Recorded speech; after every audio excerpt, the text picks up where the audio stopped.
This is the place where sports opinions collide. That is sports. I'm your host, Kenneth Meehan. Joining me on the show is Nick Shelton and Spike. FIFO is on the way. What up, y'all? All right. Glad everybody's with us this evening. We are heading into the All-Star weekend, coming right off the Super Bowl 60. That was this past Sunday. So we're going to talk about that. We're going to talk about even the Super Bowl. I know some people want us to talk about the Super Bowl, and whatever else. There is one other thing that I feel like we should talk about too, but we'll get into that later. So I'm trying to make sure I have a note about it so I don't forget. But as we always do, we start off with our performance of the week. Yo, what's happening? My performance of the week for last week was Caleb Wilson of the UNC Tar Heels. Of course, I'm a big fan of his. Man, Caleb Wilson just pulled off a great feat by he beat, I think, 3 of the 4 other top-ranked players, and he just pulled off an upset against Boozer and Duke Saturday night with a stunning 71-68 upset victory. He had 23 points, and I think he shot like 75% from the field. This dude has just skyrocketed up the charts. He was a 5-star prospect coming out of high school, but he wasn't even, I don't think he was looked at as a top 5. What I know, he wasn't looked at as a top 5 pick in the draft. Now you got to be looking at him in the top 3. You have to. This dude has played against all the others, from Darren Peterson to Badania from BYU to Boozer from Duke. He's played everybody, and not only has he played these teams, he's played well against each and every one of them, and he's brought the lunch pail. He's come to do business. This team, they lost tonight, by the way, just now, and it threw me off, so I'm kind of rattled. I'm kind of mad about that. They lost to Miami, but it happens. It happens off a big victory like that. And he hurt his hand. He got injured tonight, but he scored. I think he still scored like 12 with a messed up hand. But this dude is one to watch. This draft is going to be a lot of fun for me because I think these college players are back now, and we're seeing players like him and, like I said, those guys I mentioned. This has been a fun season so far, and I think it's going to be fun come tournament time. But shout out to Caleb Wilson on his week last week. Big week for him. How much college basketball are you watching outside of North Carolina? I watch a good bit. I watched a great game last night. Arizona played Kansas, and every night it's pretty much a contested matchup. Arizona was number 1. Kansas was playing without their best player, who is a consensus number 1 pick, which that's a whole nother story in itself. I would have said that was my worst performance of the week if I had gotten to it in time, but Darren Peterson didn't play. But that's, like I said, that's a whole nother story. But I watch a good little bit, Nick. I'm watching somebody all the time, and if not, I'm catching highlights and playbacks. But yeah, college basketball is back this year. I was gonna say it feels like there's it's more. Back. I'm Yes. not gonna say it's back. Yes, I'm saying absolutely. I'll send you some games. I'll send you some stuff to look at. I've been watching. It feels like people are paying attention more this season than I would say the last couple seasons. But I won't go far and say it's back, but I feel like it's getting better as far as the attention is getting. Because like the last couple seasons, it seemed like, because usually at least you would watch college basketball, see who's going to be a top 5 draft pick, and then it seemed like the last couple seasons no one gave a fuck because most of the draft picks was like foreign, so they wasn't even playing over here. Well, That's Cooper Flag last year, but he was the main one that you wanted to see. Yeah, it was just him. Just him. See, this year the top 5 picks are going to be American players that they're going to be all freshmen too. So that's why I'm saying what I'm saying about it being back is you're seeing these guys play against each other every week. So it's not like anybody ducking the smoke in the men's game. It used to be the women's game where you saw like UConn play South Carolina every year. You saw these top teams playing, whereas in the men's game, you kind of duck the smoke till tournament time. Now it's not like that. All these guys have played each other. Every last one of them has played each other this year. Duke has played Kansas. Duke has played Carolina. Carolina has played Kansas. Carolina has played BYU. BYU has played Kansas. All these teams are playing each other with the top picks. And it's crazy how it's working out that way. And you're seeing great basketball at that while they're playing. It's not like it's sloppy basketball. You're seeing these guys do things that you see pros do, and every night it's a highlight. If you watch Darren Peterson, if you have not, and this is mine to everybody out there, if you have not watched Darren Peterson play, go back and rewatch any of his games this year. Any of them that he can play with they ain't gonna get to see a new one. Right? What another? No, they won't. I was going to say, no, they won't. And you only going to see a half in some of them games. You said a top 5 American. The guy from BYU, he's American? I count him as that. He came from Utah. Oh. So I count him as that. He said I count him as that. Yeah, I mean, I ain't gonna go that far to say it's back. Like you got gaining momentum. Players, yeah, because of like the top players. But you're not looking at teams as because it's the one that done has really impacted men's basketball, and that's the problem. Like you can't, the teams aren't built. You got to get a 5-star, and he got to really show up each year. So, and that 5-star ain't gonna stay there. So the teams really fall apart. But I really just got on here to say, hey man, tomorrow.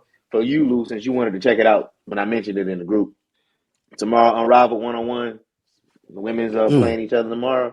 So definitely tap in, see what the NBA should do. Yeah, you can tap in, but if you got is it on TBS? Max, you can go like HBO I got Max. Okay, cool. Yeah.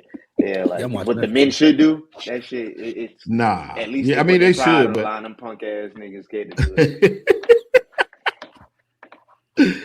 Man, Iowa State and teams like that, they got seniors and fourth-year players that are playing really well. You got some teams out there that Miami team looks amazing that beat Carolina tonight, and they're not even ranked. You got some good men's basketball right now as far as college basketball goes. You're seeing athleticism. You're seeing some players that are able to shoot. You're seeing actual post moves, and the ball is moving again. You're seeing defense too. You're seeing a lot of stuff. They just said AJ scored 36 tonight. Somebody just said, which I didn't even see that. So, but go back and watch one of his. Just go back and just watch some of his highlights. You ain't even got to watch the games. Watch the highlights, and you'll see some moves that some of your favorite pros have made. They're comparing, like, and I talk about Darren Peterson all the time. I do, and I saw people say he's injured. No, I don't believe he's injured. I believe they're holding him back. I believe they're doing it on purpose. I have no doubts in my mind about that because I know you'll see him play one half and he'll score 22 in the first half, and second half he's sitting on the bench and they're saying he got like a quad strain. That's on purpose. I just don't believe that. That's what I believe, and it is what it is. But you're seeing some tough talent. I do agree with you though, Doc.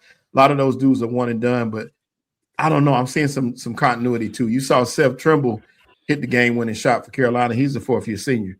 So some of these guys have been around for a minute and they developed, but you do see talent come in and out.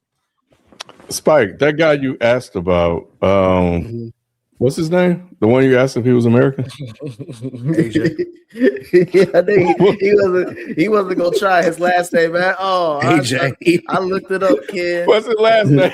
The monster. I'm gonna refer to Nick.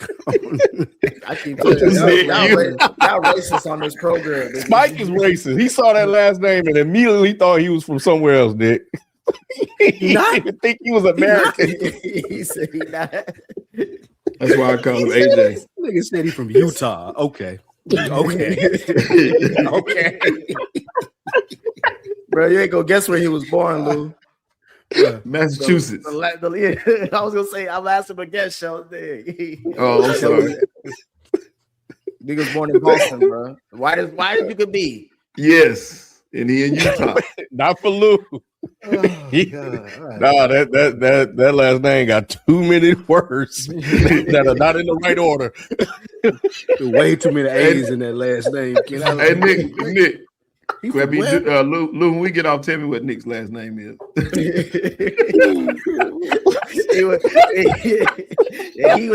he would never guess where I'm from either. But shout out to the Congolese people and Jamaican people. Those are his peoples. That's where he's from. That's where his peoples is from. Don't let Lou hear that. But he from Utah. That's where he at, Lou. Okay. Black people got there's black people in Utah, Lou. All right. It's a sanctuary city. Anyway, Oh, shit. man, let's talk about the All-Star weekend. We're going to talk about the Super Bowl. We're also going to give you guys our top 5 shooting guards and point guards as well in the next quarter. But we're going to talk about the All-Star weekend, which starts this Friday in Inglewood, California. And with the popular Celebrity All-Star Game. The festivities will continue on Saturday with the 3-point shooting contest and the slam dunk contest. And the weekend will conclude on Sunday with the marquee event featuring today's NBA superstars. This year's new format will see the All-Star rosters divided into stars, stripes, and international players, Spike, competing in 3 games in a round-robin tournament. What do y'all think about this year's All-Star Game format, and what are you looking forward to the most this weekend? Man, I think. Oh, go I was ahead. gonna say, Sheldon, I was shocked to hear that Dame Lillard is gonna be in a 3-point contest. This nigga's still in the booth. Still in the league. He's still in the league. He's still recovering from his injury. But they said this nigga could be in the 3-point contest. I'm shocked by that. Have he played this year? Nah, he has I not. don't think so. Hey, He just gonna be in the 3-point contest. Who do Dame Lillard play for? He played for the Blazers, I thought. Portland He again. went back home. He went back to Portland. Oh, Yeah, interesting. that's bad. Hey, Who look, knew? I think that they're trying anything, Ken, at this point. Anything to try to get something to stick.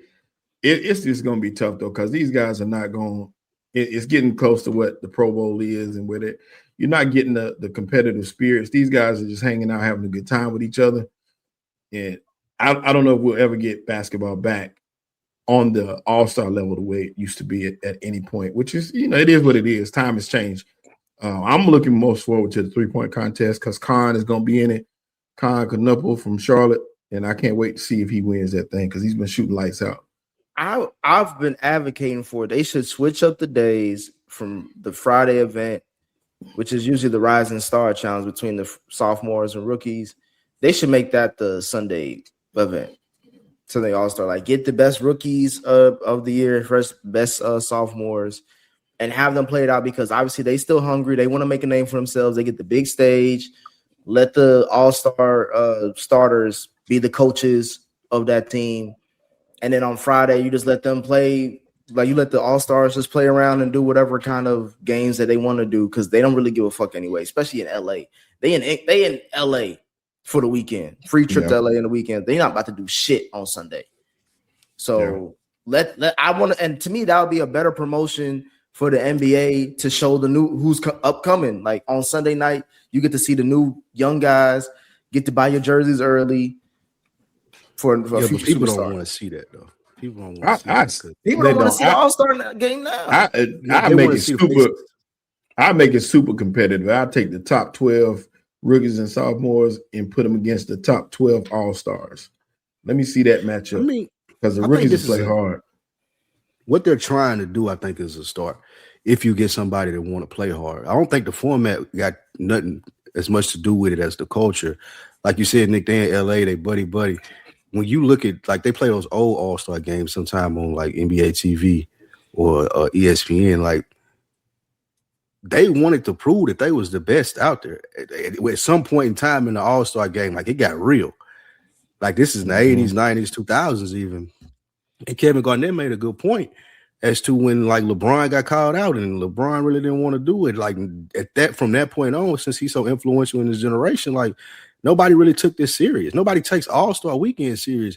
Back in the, well, I sound like an old person, but back in the day, All-Star game, like, it used to be serious. Like, when they had them red and the blue jerseys on with East and West on there, like, they took that shit serious and they played harder. I just don't think it's instilled in this generation of NBA players that this matter. Like, when you got the All-Star game MVP in previous generations, it was like, I was the best basketball player on the court of the best basketball players in the world for one night. This shit means something to me. Like, the All-Star MVP game, MVP used to mean something specifically, and now dudes just don't carry it like that. I wonder if when they play against the international players, they may think differently. That's why I'm not mad at the change, Ken, because it could be a thing like if Luka and Giannis and them come in there dominating, like somebody on the American team got to take offense to that, right? There is no. Have y'all looked at the rosters for the international and then the stars and the stripes? But the international squad, Giannis and bro, the international squad is gonna kill everybody. Yeah, they got everybody. It's got Luka, Giannis, SGA, Embiid, all the Embiid. Embiid switched up. Yeah, he ain't from Utah, kid. I'm just saying, like, if you look at the international roster, I'm like, bro, there's no way the international team is not blowing everybody out. But the American, I know, but the American players, because of the disadvantage, maybe they'll try to compete harder, because they have to. Yeah. And you may get competitive basketball.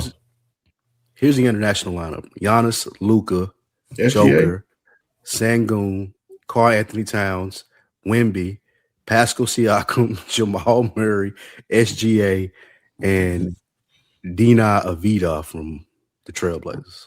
Oh yeah, he's nice. Karl Anthony Towns, because he's from Canada. He Dominican. Oh yeah, that's right. I thought he was from New York. Yeah, he's Dominican from Dominican Republic. I thought his people was from New York. Or he may have moved afterwards. Like this Dominicans and like they do abundance in New York. The Stripes team has Jaylen Brown, Steph, who's not playing, Brandon Ingram, who knew he made the All-Star game, Kawhi Leonard, Norman Powell, Donovan Mitchell, LeBron James, Kevin Durant, and Jalen Brunson. Oh, they can get them. Nah, they can beat the international team. Mm-hmm. Wait. Okay. Here's the other team: Scotty Barnes, Devin Booker, Cade Cunningham, Jalen Duran, Anthony Edwards, Chet Holmgren, Jalen Johnson, and Tyrese Maxey. I kind of like that team better. That team is good. They probably going to beat the old heads. Yeah. Well, I guess Jaylen Brown is. So to y'all point, that's where it would change. If this USA Stars, the young team with Booker and Cade and Edwards, if they go take it serious against the international squad, then maybe. Do y'all even care about the slam dunk contest? Y'all gonna check that out? I don't even know who's in it. Who in it? No. To answer the question, 3-point contest has been more interesting, but absolutely not. It's going to be Jackson Hayes from the Lakers center, Spurs forward Carter Bryant. I don't even know who that is. Magic guard Jace Richardson, and Heat forward Keyshawn Johnson. Jace Richardson, ain't that Jason? Is that Jason's son? Yeah. Yeah. That's Jace Richardson's son. Yeah. So his dad gonna come out. Yeah, he gonna probably. These all sound like 4 random baby daddies from. They sound like 4 creative players. Dirty D. No, they sound like 4 characters off the Dirty D. Oh man. This look like the only name I recognize, honestly, is Jackson Hayes. Yeah, this looks like probably not for good reasons. No, not at all. This is like a Tyler Perry call casting. That's gonna be rough. I hate the fact that people were gonna remember this era being ushered in by LeBron James, as far as what Toulouse's point was, as far as like the stars of the league not taking things as seriously as it used to, being like, oh, I don't have to do that if I don't want to. Like it's like kind of like that episode of Fresh Prince when Will won that check and they was supposed to donate it to charity. He was like, no, I'm not. But it was a tradition that you donate the money, and it's like, to me, it was like LeBron's tradition of, well, everybody expected tradition, like Lou said, you play hard, you do the dunk contest and all that stuff. You actually participate in festivities. He was like, no, I don't got to. This is my day off. Man. I'm good. And we ain't never gonna see big names in the dunk contest again, Ken. No, it's not gonna happen. I think the generation behind us won't even care because this is what they're growing up with and this is what they see.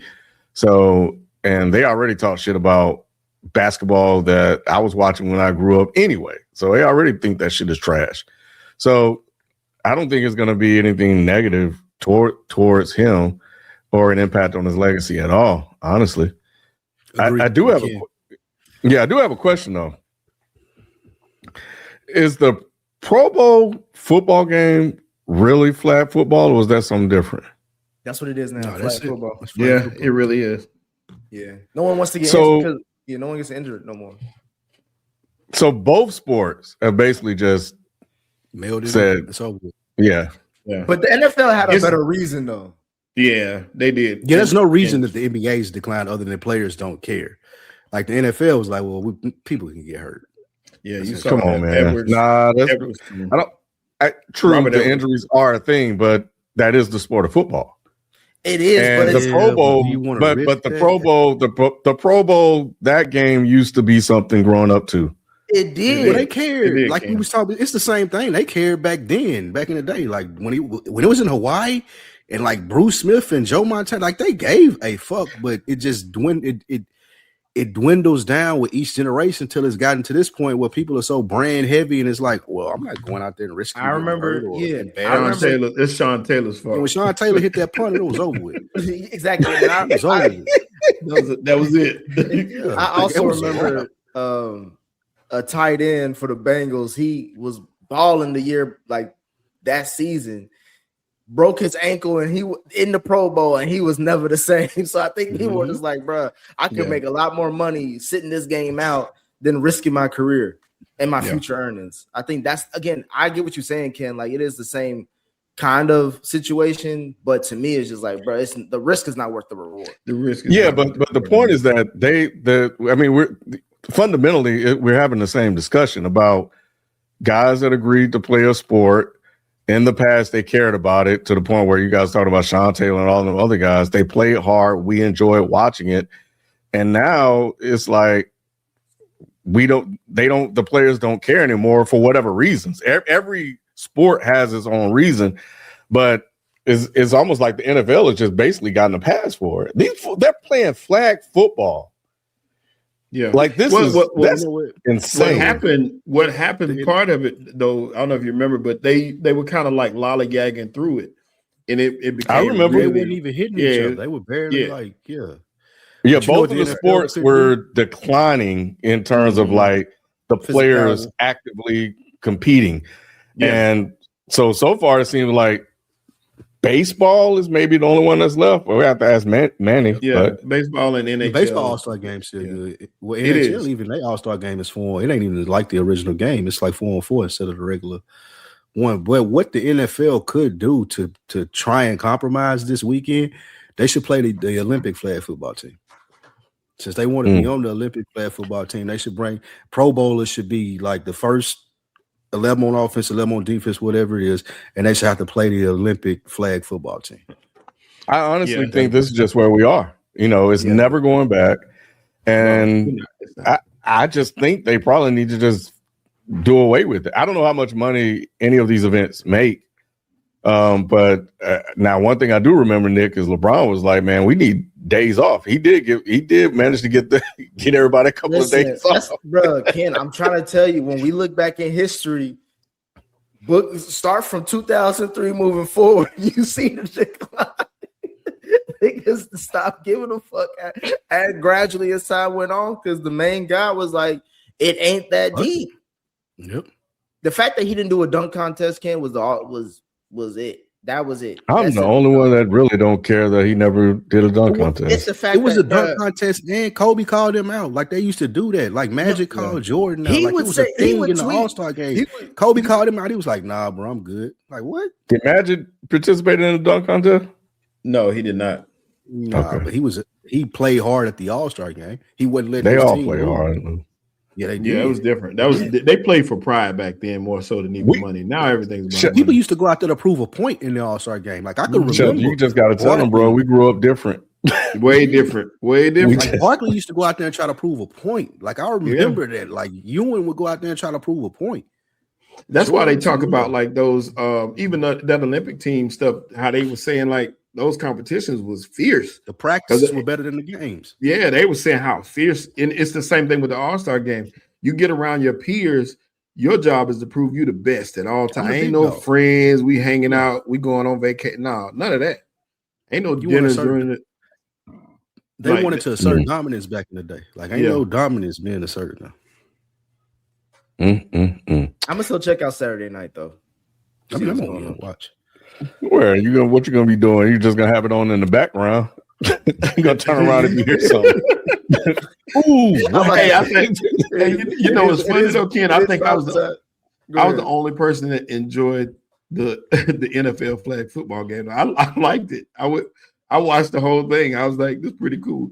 But I understand why people don't like it. And like I said, I think I'm the only one that probably sat there and watched it and liked watching it. But I was nervous for Joe Burrow the whole time. I was like, bro, this nigga get hurt. Because he would get hurt of some shit like that. He'd be the one. Pull his flag too tight. Get damn burned. Oh my All right, God. man. Well, let's move on to our top 5 shooting guards and point guards. Doc, are you back yet? If not, yep, there we go. Boom, there we go. We started with our shooting guards first. What's up, Nick? We saving point guards for next week. Oh, okay. Shooting guard this week. Okay. Right. That's crazy. 3 of us had Reeves at 5. That's nuts. Yeah. Nick, Williams is not insane, bro. He's not a 2, Nick. He's definitely a small forward. No, I'm saying who you talking about? Williams? Yeah. No, he's a 2. That's what I'm saying, bro. He's a guard. He's a guard. You can play him at the 2 or the 3, but he's a 2. Then who's the 2 for OKC? They start. Who do they start? What's the white kid's name? He's small. No, they start. No, he's a small forward. They start. You can list him as either one. He's listed as either one on several sites. I'm just saying, why y'all got Jackie Moon on y'all list? Well, who else would be right there? This year? You think Austin Reeves is a top 5 shooting guard in the league? Bro, Austin Reeves be balling, Nick. He just won the Lakers a game. He put up what 30 something like that? He ain't not the last game. Caruso no, the game before that one. Just because they was on their little 3-game win streak, niggas thought they was doing something. They had busted. Nick, I'm telling you, man. Last year he was hooping. This year he just got better, bro. You gotta watch him. It's the man, bro. Last year was hooping kid. Last I checked, they was playing against Minnesota. What'd he do? I'm telling you, as a season collectively, the aggregate. Nick, he averaged 26 points a game, bro. Man, against black folks. Yeah. Now he ain't played for 26 games, but I'm just that's what I was about to say. Like, bro, he averaging a good amount in the little games that he's played. But 26 games is a good sample size, though. That's a really good sample size. He shows up every game he plays. He be cooking, Nick. Yeah, I'm telling you, bro. You cool on Austin. Telling you. Shh. All right. You top 10. All right, number 4. Right. Come on, Lou. Dang, Ken, you copy my list. What are you saying? Come on for me for? Is that Norman Powell? Powell, hey, hold on. In Lou's defense, Powell is an all-star. I don't watch basketball. Yeah, Powell hooping this year, y'all. I don't Powell do this shit every year though. Powell will put up points because that's what he is. But yeah, I don't know, y'all. Hey, Shelton, against Lou's point, he also said I didn't know Norman Powell was an all-star. I didn't. Then I had to go look it up. And y'all disrespecting the fuck out of Donnie Mitch. He clearly is not a bottom 5 shooting guard in the league. Shit. Yes. Where do you see my top 3? I don't want to. You don't have a number 1, do you? D Mitch is falling off, bro. Yeah, you got to be real, Nick. How was he falling off? Yeah, I ain't falling off. He was never up, kid. He was never up to foul. He fell sideways. First of all, nigga, Doc, if you ain't on the show, you ain't on the show. Nigga, get the fuck up out of here. Second of all, bro, Donnie Mitch literally had his team number 1 seed in the East last year, and they bouncing back this year. And they got bounced in the first round when he had him in. His team was hurt. He was making all them excuses a few weeks ago about LeBron's team being hurt.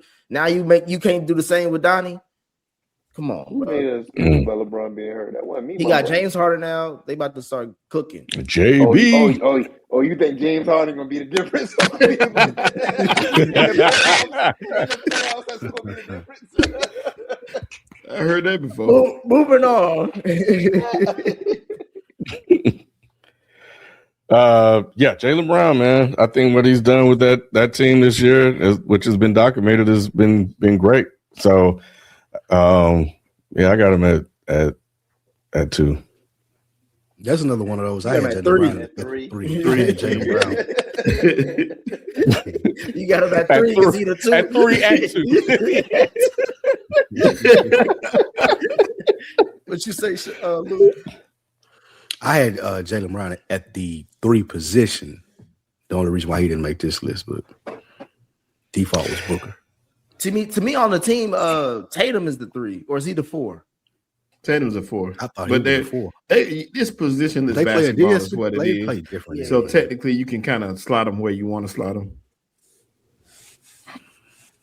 But number 2. So apparently, I guess Jalen Williams not a. I don't know, man. I'm with Spike. I did see him, but he.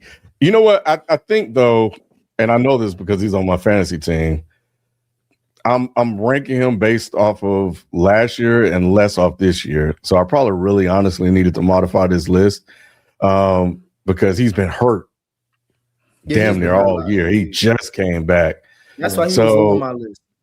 Yeah, he honestly should have been lower and possibly even like maybe even 6 because he hasn't played a lot of games this year. And even when he's came back, he's kind of been, here and there.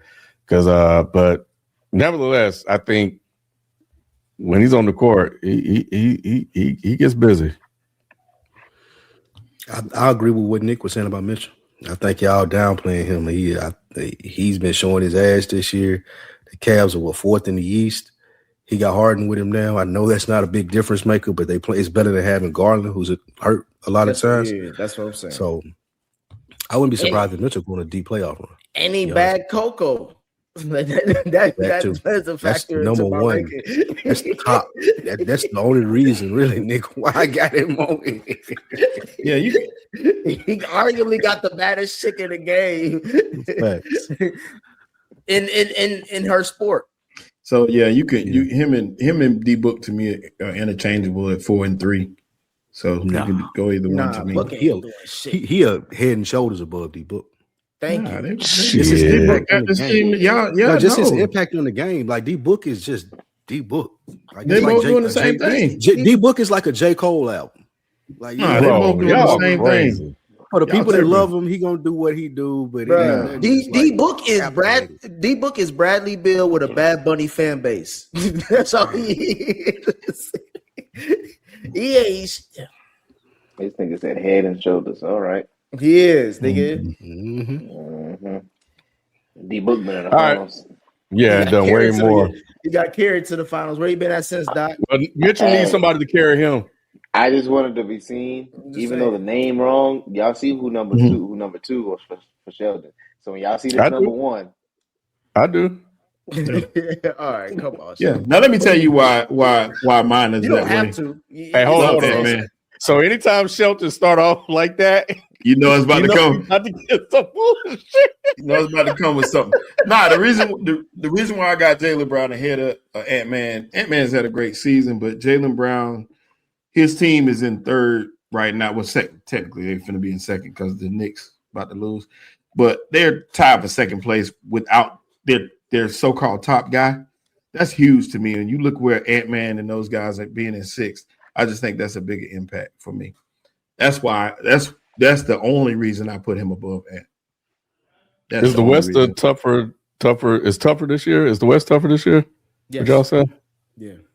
Yes. The only reason I look at it though is we didn't expect Boston to do anything without Tatum.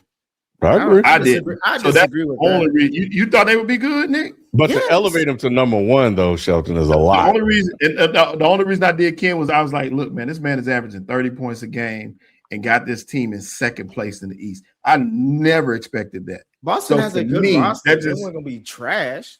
I didn't think they'd be trash, but they're not competing for a title. Trash. That's it. Right, but I didn't even. I mean, I had no idea that they would be competing as hard as they were, and I expected more from Minnesota. I did. I expected Minnesota to be But much Minnesota better than does where this they all are. the time. They start off slow and then they get hot in the second half of the season. Yeah, they do. But But my rankings was, and also to be fair, my rankings is not on just what potential is, who's not. I see you, FIFO. I know he's not better than Ant. I ain't saying he's better. I'm not doing this who's better or worse.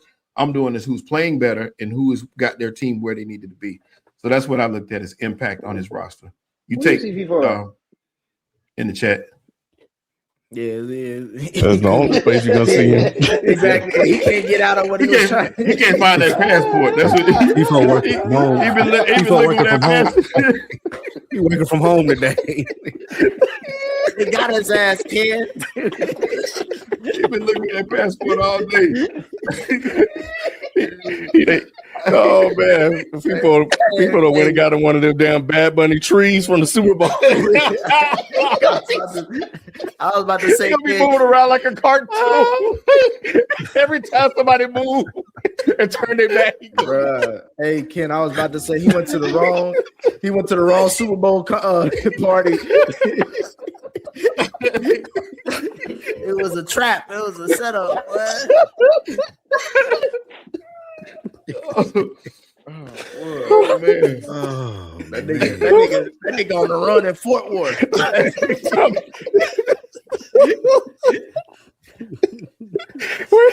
Wait a minute, what did he tell us? Hold on. What did he say? So he got he had a prior prior commitment. previous He said engagement with ICE. He said agreed to be at an event. Okay. Yeah, he did. He did. That's what niggas say when they get locked up. Yeah. I had an event I couldn't miss. People, you on your way home here or you on your way home? Oh man. Alibi. Bro, he was trying to use that as his alibi. He work with us. Oh, bro. Oh man, they gonna bust up in the door, bro. People gonna look like damn furniture. Oh man. Can't be able to find that man. All right, man. Anyway, so I guess we ain't doing power rankings because he ain't hit. This nigga finally get his time to do power rankings and he ain't here. This is crazy. Yeah. His power rankings were the best 5 moments of Bad Bunny's performance. oh We'll man. do that when you get here. All right, anyway. Well, that's our top 5 shooting guards of the NBA season. We are done with that. So let's get to it, man. This past Sunday marked the conclusion of the 2025-26 NFL season as the world watched Super Bowl 60 and saw the Seattle Seahawks defeat the New England Patriots 29-13 in Santa Clara, California. What stood out to y'all the most about the game? Go ahead, Lou. This is rough. This our swan song, Lou. they did us dirty for the season finale, bro. What stood out most? There were no notable stars. There was no star power in the game. Even though you got JSN, who was the best receiver in the league, he ended up getting hurt. Drake May, second in MVP voting. That was a lie, to quote Maury Povich. Like there was just nobody captivating in the game for us to be like, we've had Patty over the last couple of years, or if you hate watching the Eagles, or if you're doing like there have been people to root for or against. This was just like several people texted to me. This is like a Thursday night football game. Oh, cool. This on Prime? Oh, okay, cool. Like, oh, Sam Darnold's playing. It was never like a big. It never felt like a big game. It always felt like Seattle was going to win. It always felt like New England couldn't do anything. It always felt like Drake May, the stage was too big for him. It looked like very early on that Vrabel's game plan was shit and Josh McDaniels' game plan was shit. And like they thought they had something at quarterback that just ain't there. Not to say Drake may not be good because I still like him. I was the first one that said he was good on this program, but he just was in over his skis. Like their whole organization was in over their skis. Like they got there a year too early. Shout out to them for getting there. They took advantage of having a soft schedule, but that led to this just being an uninteresting game. And then you got Seattle on the other hand, where if Sam Darnold were someone that we should need to be on the lookout for, start respecting more, or put him in this different class of quarterback, this game would have been 50-6. The only reason that it was this close is because Sam Darnold is just not that good. He's okay. He's above average when he's having a good day. But if he were better than he was with all these throws that he missed, he did a good job sometime moving around in the pocket. But if Sam Darnold were a good QB, this would have got ugly quick. It was that type of game. So it was a letdown. I don't know. This reminded me of some of those, as a boxing fan, some of those fights you used to have to pay for on pay-per-view, and you get it, and it's a dud, and you just feel away. It like you said, it was just lackluster. It was really lackluster because it was tough to watch as far as the competitive side of it was. I said earlier that Kenneth Walker was going to win the MVP, and the reason being is because you're going to get a heavy run game, heavy dose of the run. I figured that was going to happen from both sides, I thought, but because I figured, the quarterbacks would come out a little tight, and it did happen that way. It went that way, but I know Kenneth Walker, boy, that dude is a tough dude to bring down. He is not going down on first contact whatsoever. He played a hell of a game. Other than that, there wasn't much really to talk about. JSN was very disappointing. He did get hurt, Lou, but they weren't getting him the ball early before he got hurt. So it was just really. He broke away for a touchdown. Darnold missed him. Yeah, he did. He did. That's the throw that I was like, bro, that's a easy throw. You got to make that one. He could have just lobbed. There was literally nobody but him. Nobody. Like, yeah. Him and the refs. It was it. You got to make that one. Diggs didn't get going too early. I think that was the most interesting thing is the fact that he brought both. He had two women in the building of the game. Other than that, it was pretty. Yeah, Diggs pretty lost forgettable. He lost more than an opportunity at the ring. He did. This was going to be rough for him. Yeah, but I think this is going to be one of those forgettable Super Bowls where you're asking yourself who won. In a couple of years, you're going to be asking who won this game. So this is definitely like the Nick. Well, not even that, because I was gonna say like even the Nick Foles, it was against Brady. Even Trent Dilfer, you had that legendary Ravens defense. Like this is like I can't remember what last Super Bowl was. Super Bowl 53. Brady golf. I thought about that, Ken. That was still Brady though. Like you still had at least one draw in there, even though but it still was a bad Super Bowl. It was we talking about who playing it. But you were looking to see Tom Brady win. Like Tom Brady get another Super Bowl. Yeah, Sean McVay was coming in hot that year because he just revamped that whole organization in like 2 seasons. Yeah. Storylines were there, yes, to what you were saying earlier, Lou. Yeah. But the game itself was bad. This one was so Ken, the difference is this one was both. The storylines weren't there, nor was the game good. So what you're saying is absolutely correct. That was a terrible game to watch. That was the one that was here in Atlanta, and it was not a good game whatsoever. And this one was on par with that one as far as on the field play. But once again, at least there you had something to balance it off. You were seeing Tom Brady do certain things and, just certain little stuff going on in between. But this one had nothing. There was nothing in it. This game this Super Bowl was more about, this was a Bad Bunny concert that had some football in it. That was it. Pretty much. Because I feel like, Ken, I was, where I'm at. I'm up northeast, the tri-state area. Hella Puerto Ricans was out on Sunday night, bro. They was ready to hear about that. That's all the reason why they came, bro. They didn't give a fuck about neither one. Even the Pats fans that are here, they were just kind of like, yeah, it is what it is. We hope they win, but we here for Bad Bunny. So that I say all that to say is this Super Bowl was cheeks. I'm glad that Seattle won though, because again, I like that whole roster. I just don't give a fuck about the quarterback. Even though Sam Darnold did good enough to win a Super Bowl, he was surrounded by talent. Drake May looked like how he did all playoffs. I was not impressed with him at all throughout these playoffs.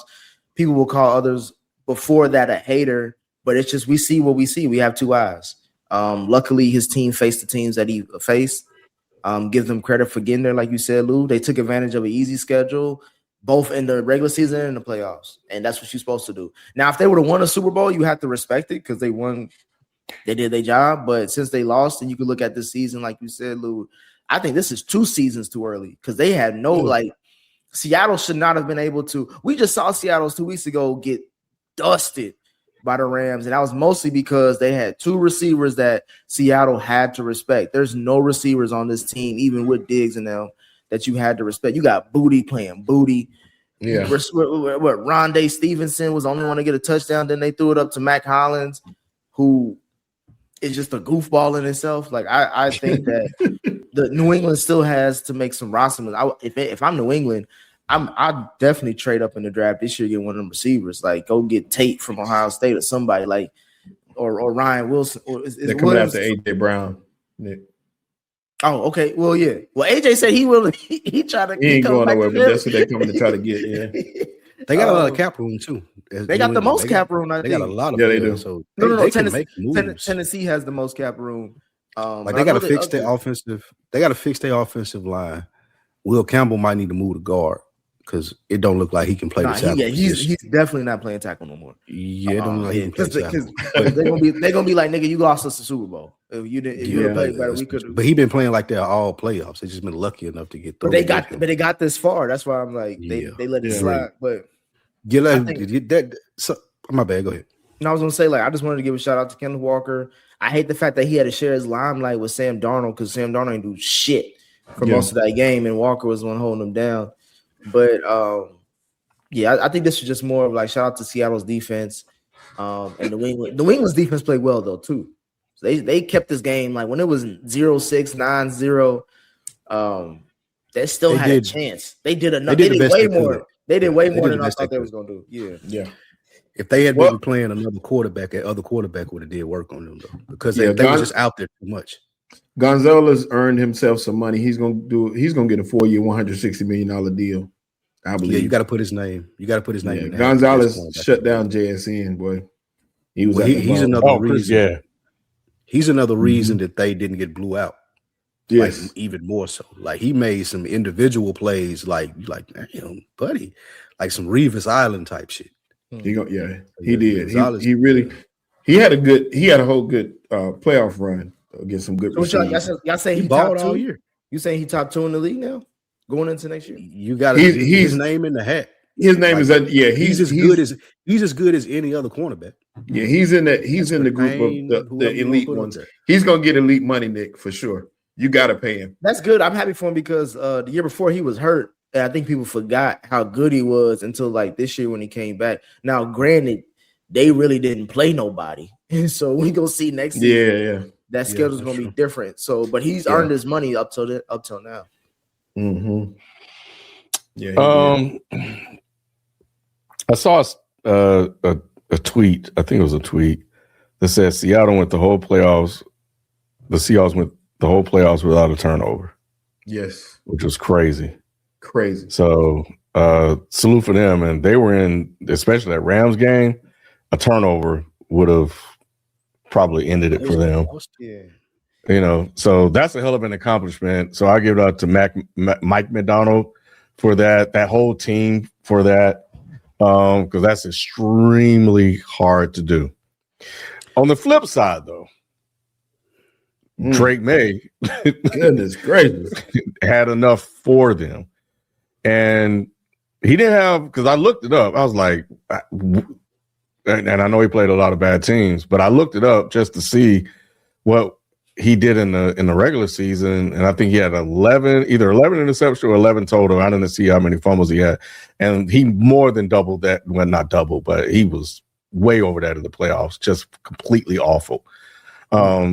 Which could have been a reflection. I mean, he's playing against some high quality defenses that he didn't have a chance to play against with Denver, Seattle, and somebody else. So we can excuse it for a second year player if we want to.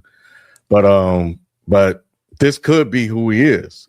because that schedule is going to be tougher next year. So this was their shot, but not their shot. Vrabel looked like he just got outclassed. He did. Mm-hmm. And that's scary though. He looked like he had no answers for it. Coming down to halftime, it looked like he didn't have any answers for what was happening. Seattle coach may be better than we thought he was too, though. He's good. We give Vrabel high regard. He won Coach of the Year. We know his name because he's a player. What's Seattle coach? Is it Mike McDaniel? What's his name? Mike McDonald. Mike McDonald. Like, you don't even really know his name yet. This may be, I think, par for the course moving forward as to where we're gonna understand how good of a coach that he is, especially how he outcoached Vrabel in this game. Was it outcoached or was it out talent? It was outcoached. The game plan. I think the game plan was bad, and he took advantage of that. Like, it seemed like he knew what they were going to try to do offensively, and he had the defense set up perfectly for it. And then once he noticed, I don't know if it's him, the offensive coordinator, once they noticed on defense, that the Patriots defense was going to be tight that day too. Like, they stopped going for it. It's like, we're just going to run Kenneth Walker. Kenneth Walker usually don't run the ball this much. Like, you can look throughout the season, he got 18, 19 probably carries is his max. I think he carried it 20-something times in this game. Of course, that's because the other running back is hurt. But that being said, they made the transition very quickly to, this is going to be, we trying to score points and be aggressive to, we're just going to get Walker the ball and let our defensive win. I think Ken said it earlier. They did not have any answers. They really, really did not. You saw them running the ball on passing downs because they were just trying to keep Drake May out of trouble. And it was like, why would you run the ball, 3rd and 9? They were just trying to keep themselves in the game, keep him out of harm's way, get him to calm down at some point. And I don't think he ever calmed down. I just think that's really what did them in. But that defense from Seattle was swarming. They were everywhere. They were, and I read that. I saw that the cornerback or somebody on Seattle said that Mike McDonald saw a tail in New England's offense or something along that lines, and they knew what that was, and they had coached it up. So that's why, for me, it's coaching, the schemes, the disguise, which makes sense when you have a second-year player coming in.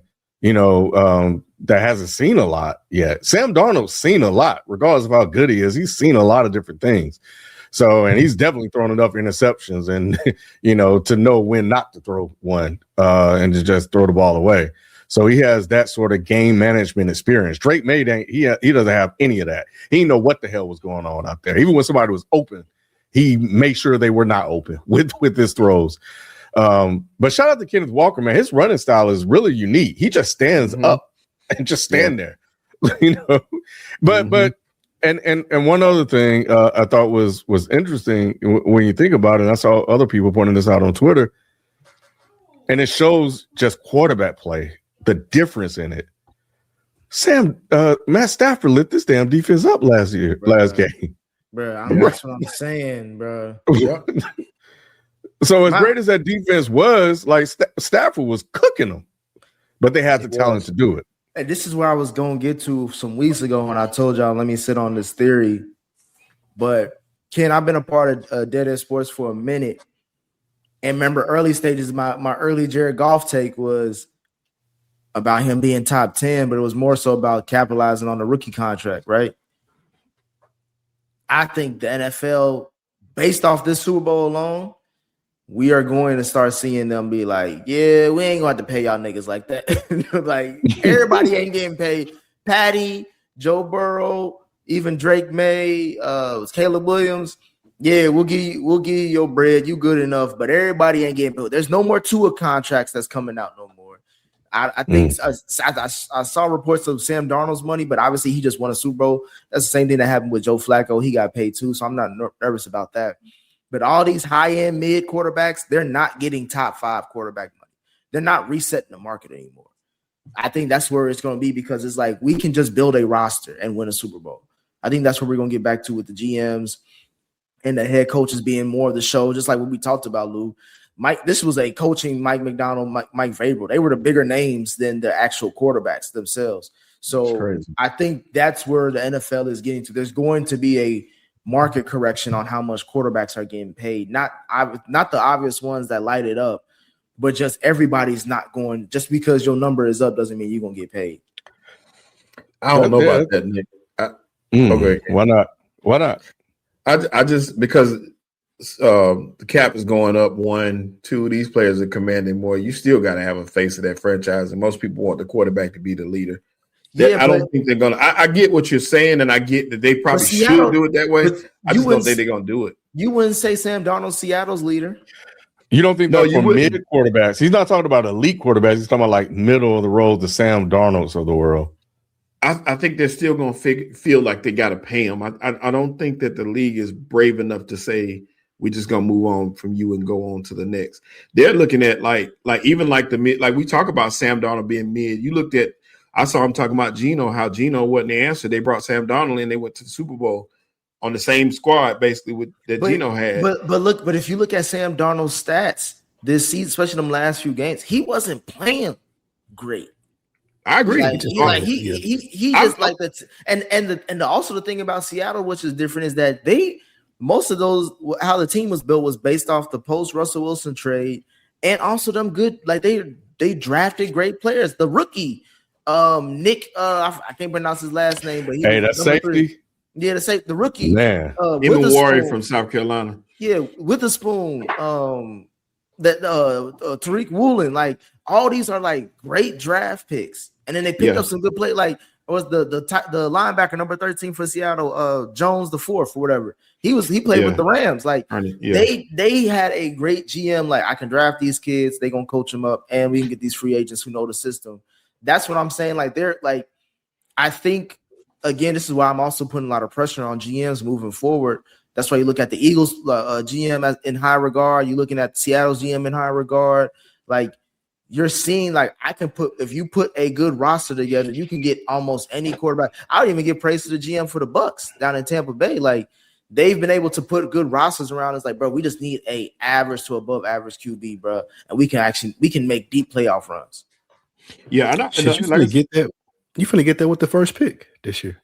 I mean, those are not all world. Like somebody's looking to get an average to above average QB in Mendoza. Put him like the Raiders feel like they probably would be able to be in contention if Mendoza is at least as good as Sam Darnold. Well, good luck with that, Shelton. I want to ask you this. So because this whole quarterback cap conversation has been ongoing for a minute. I too am of the mindset, Shelton, that at some point, these owners will say enough is enough. So, and that's just where I'm at with it just as a whole. But if we add in Nick's theory to that, to actually give like a scenario to build on that, to exert that control back from them by saying, let's just build out the roster and get a great coach that's good schematically, and then get an above average game manager quarterback, we could wrestle back control from paying the above average quarterbacks excessive salaries, but still playing the elites. Sure. What do you think about that? No, go ahead. No, go ahead. I was going to say, I agree with it. I'm not saying I don't agree. I just don't think that the owners are going to do it. I think the owners I think they think they're smarter than themselves. What you're saying is absolutely correct. I agree with it wholeheartedly. That's the way to build it. It's been proven. But I'm thinking that the owners are just going to keep looking at it like they've been looking at it. I'm scared to let go of our quarterback, holding on too long to certain guys, also switching these guys around, because you're going to see Kyler Murray on another team next year, and he may get paid again. You're going to see but I'm saying this, the two names that I'm thinking of that's going to really test these theory out. No. I'm talking about the young guys. Oh, okay. Bryce Young and CJ Stroud.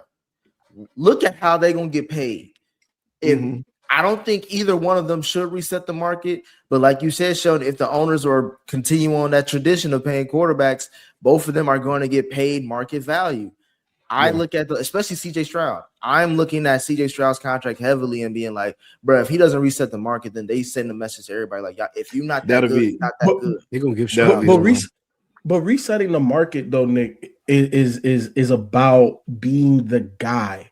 right? And being one of the guys in the league when you're resetting the market. I think CJ Stroud has played himself out of that. And I think your point where these QBs ain't going to get paid, they're going to get paid because even though you may not like Sam Darnold, he's still a franchise QB. And what I mean by that, listen, Nick. Listen, Nick, this is what I'm talking about. There's levels to franchise QBs. There's franchise QBs that are, you know what I'm saying, Matt Stafford, that are Josh Allen, that are Lamar Jackson, that are Pat Mahomes. That's like, it's undeniable. Like, it doesn't matter what you put around them. As long as they're healthy, you have an opportunity to compete. Right, that's level 1 franchise quarterbacks. Level 2 franchise quarterbacks is if the environment is right, you could win with them. Look at Sam Darnold. Ken just said they went the whole playoffs without a turnover. As much as you got to give that credit to the coaching staff and the preparation and everything that they had, you got to give it to the players that play the game. Sam Darnold played his way into the contract that he signed. He was worth the contract that he played for. I don't think that's a franchise QB though. I think that's a starter. That is a starter. It's a difference between a good quarterback. If you could win the Super Bowl, he's a franchise QB. Brad Johnson and Trent Dilfer. Brad Johnson and Trent Dilfer were franchise quarterback. Nick Foles a franchise quarterback. Yeah, go ahead, sip that.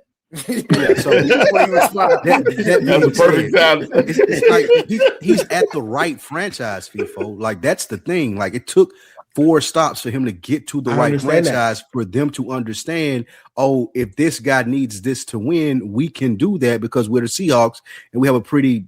Like our management, our front office, it's pretty good. So we can put the things around Sam Darnold for him to be successful. That doesn't make him a franchise quarterback. I don't even think that winning the Super Bowl doesn't make you a franchise. A franchise quarterback. A franchise quarterback is somebody that you could win with and somebody you gotta pay because it's gonna be hard to get. It's hard. Wait, hold on now. It's hard to get better than Sam Darnold right now. It's not. I promise you, it's not. If you're drafting 20 or below, you're not getting a Sam Darnold out the gate. I'm looking for his replacement. I'm looking for his replacement right now. To be honest, I disagree with that, Lou, only because he's in that system. He knows the system. That'd be stupid of them to do that. And nobody's coming out the draft to be like, okay, I'll consider it. It ain't got to be this year. That's why they fired within the next 3 years. I'm looking for his replacement. He's 28 years old. What do you mean? And that's fine when his contract is over. He's not that good. He's an okay quarterback. But his contract is indicative of the level that he's at. You're not, and he's proven he can be. He just needed to be good enough to win. I'm not disagreeing with you there, but when I say franchise quarterback, that's somebody that I don't want to lose. That I'm going to continue to make sure that they have contracts with my organization. That's Lamar Jackson. That's Josh Allen. Those are level ones. I don't disagree. But there is no. That's what I'm saying. There is no other level. Like yes, there is. Dak Prescott isn't a franchise QB. Yes, he's a good quarterback. He's a good quarterback. Well, Lamar and Josh Allen, their franchise stature definitely didn't earn them anything so far. So they ringless right now. I would rather have them than Josh Darnold, though. Those are and I don't disagree. And you know what? Those organizations, they still rather have him than Sam Darnold. But they'll rather have a Super Bowl ring right now, too. That's what I'm saying. They about to pay Sam Darnold like $260 in his next deal. And basically, if you go to every owner, because I think he's gonna average $60 million a year based off that new contract he's about to sign. But if you go to every owner and say, bro, you write a $260 million check and you win the Super Bowl, they be like, sign me up tomorrow. Yeah. The thing of it is the cap. The thing to look at too, like I said, is the cap is going up. But you're right, though. When you see the Bryce Young and the CJ Stroud, those are 2 good comps to say, Nick. When we see the type of deals they get, then that's when we're gonna really know the truth, especially like a Bryce Young, because we don't know. There's games when you look at Bryce Young and you like, okay, he is the quarterback of the future for the Carolina Panthers. There's games you look at him when you like, he ain't it. So which one is the owner and the GM gonna look at and say, is this our guy? And are we gonna pay him our guy money? So I can't wait to see what they do with those guys.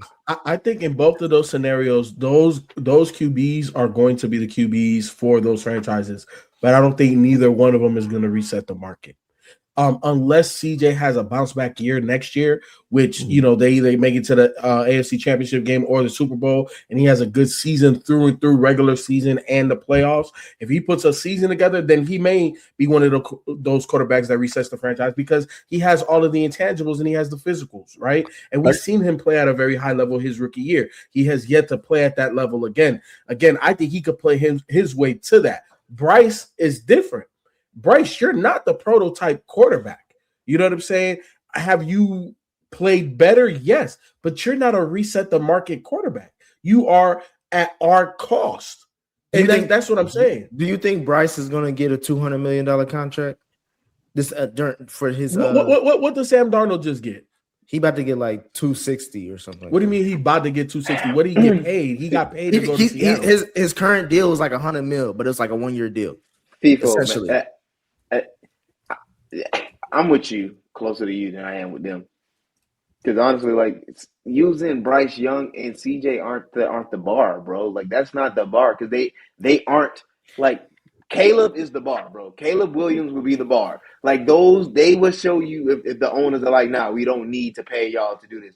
But again, we see niggas get money, even though they don't win and they're great talent because it still puts butts in the seats. These owners, like that still matter. Like y'all are paying Joe Burrow. Y'all not going to no championship. Y'all paying Joe Burrow. Dallas Cowboys is paying Dak Prescott because it still puts butts in the seats too. Like, bro, you don't have to. Like, I don't see why y'all think they're not going to pay these quarterbacks who have the talent to be paid.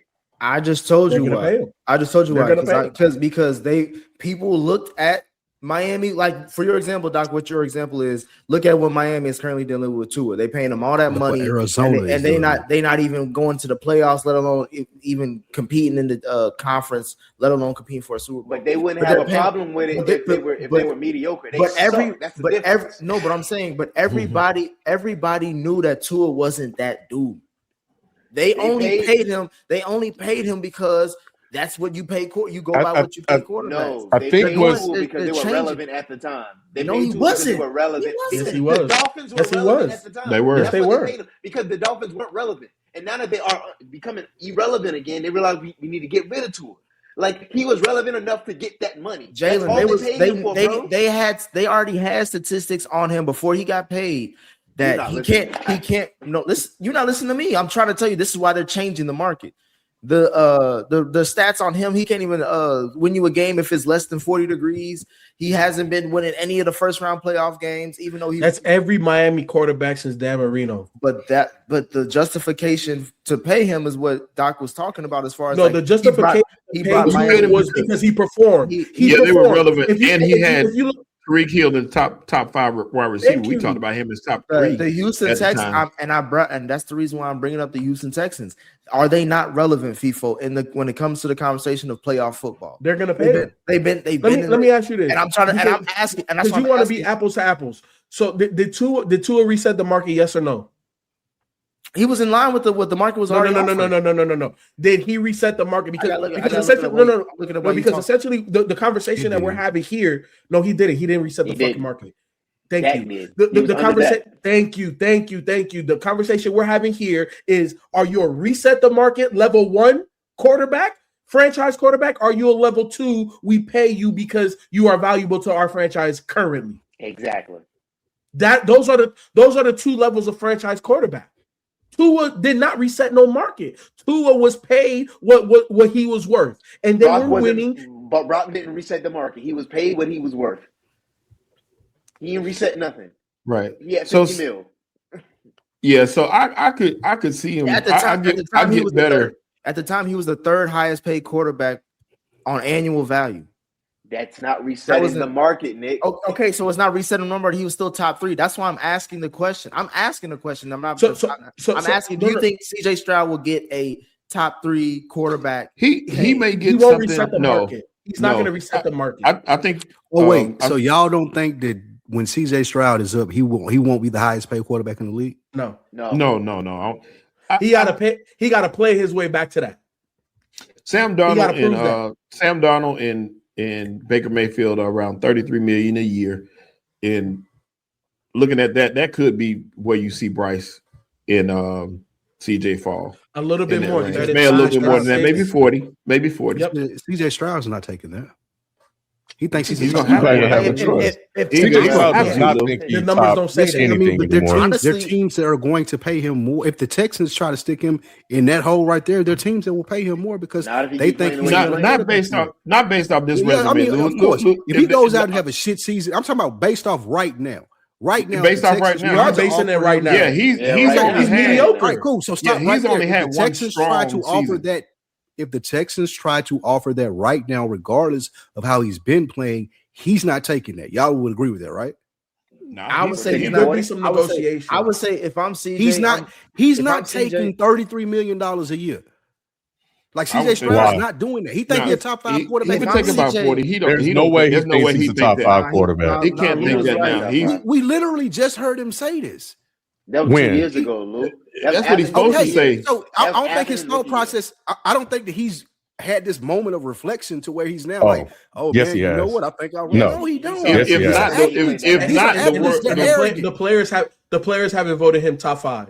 So Yeah. your own peers That's don't fine, believe bro. that. That ain't got No, nothing no, to do that's with not when fine. look, when I'm in this room with you and my agent, or my agent's in the room with you and the GM, I don't give a fuck about nothing what they saying. I think I'm top 5. I'm not taking $33 million a year. Okay, if I'm Spike, CJ there you Stroud. go. I'm There you go. telling you right now, Nah. Wait, hold on. Spike, there's you're no CJ way Stroud, and CJ I'm the Stroud owner. think he top 5. He knows You're he's struggling CJ these Stroud, last and I'm the couple owner, years. Spike. a year is the You point. haven't done anything in the last 2 seasons for me Since to pay he you was a top rookie. 5 money. Okay, then go find a quarterback then.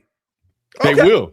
And we'll They're trade not. your They're ass. not We'll gonna trade do your that. ass They for got hella one. draft picks. He will go get one. What But you I'm talking honestly- about? honestly, They got one on the roster that was crazy. undefeated while he was out hurt. So Shelton, And I don't they're think not that's a gonna pay real him. threat. Shelton, Okay. to lose credit, Justin Herbert signed. He reset the market when he re-signed his deal. If I'm CJ Stroud, I'm like, what the hell? Like Justin Herbert, what the hell did he do that I haven't done, if not more?